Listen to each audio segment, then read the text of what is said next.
अब question number 8 है, explain the phenomena involved in the passage of matter across the cell membrane. तो इसका answer जो है वो आपके बुक के पेज नंबर 69 टू 74 पे है। अब यहाँ पे I would want to tell you something कि बहुत फेमस की बुक्स हैं कुछ जिसमें इस क्वेश्चन का आंसर गलत लिखा हुआ है। उसमें इस क्वेश्चन का आंसर उन्होंने फ्लूइड मोज़ेक मॉडल यानी सेल मेम्ब्रेन का जो स्ट्रक्चर है वो बताया हुआ है, जबकि ऐसा नहीं है।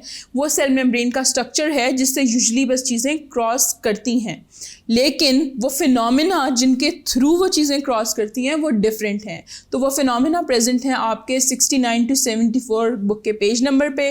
वहाँ पे हेडिंग है 4.4, that is the passage of molecules into and out of the cells. उसमें आपके पास इसका आंसर है।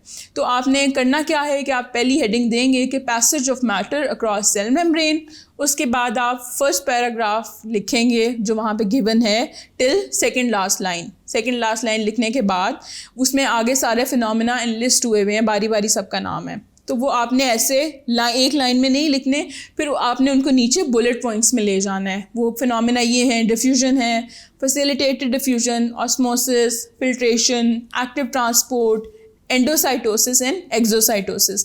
अब ये सारे फिनोमेना हैं जिनके थ्रू जो मैटर है वो सेल के अंदर भी जाता है और सेल से बाहर भी निकलता है। अब ये लॉन्ग क्वेश्चन है तो आपने सिर्फ ये नहीं करना कि आप इनके नाम लिखें और चलो जी पूरा हो गया।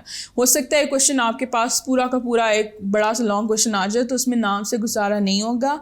आपने इन फिनोमेना की एटलीस्ट डेफिनीशंस या छोटी छोटी जो डिटेल्स हैं डिफ्यूजन का, आप सिर्फ बता दें कि डिफ्यूजन क्या होती है, ऑस्मोसिस क्या होती है, फिल्ट्रेशन में हम क्या करते हैं, एक्टिव ट्रांसपोर्ट क्या है, एंडोसाइटोसिस और एक्सोसाइटोसिस का वैसे ही बुक में 3-3 4-4 लाइनें लिखी हुई हैं, तो वो आपको बताना है। अगर ये चीज़ आपसे शॉर्ट क्वेश्चन में पूछी जा रही है जो कि यूजुअली नहीं होता तो बस आप नाम लिख दें। अगर लॉन्ग क्वेश्चन में है तो आपने इनकी थोड़ी थोड़ी ब्रीफ डिटेल्स ज़रूर लिखनी है साथ।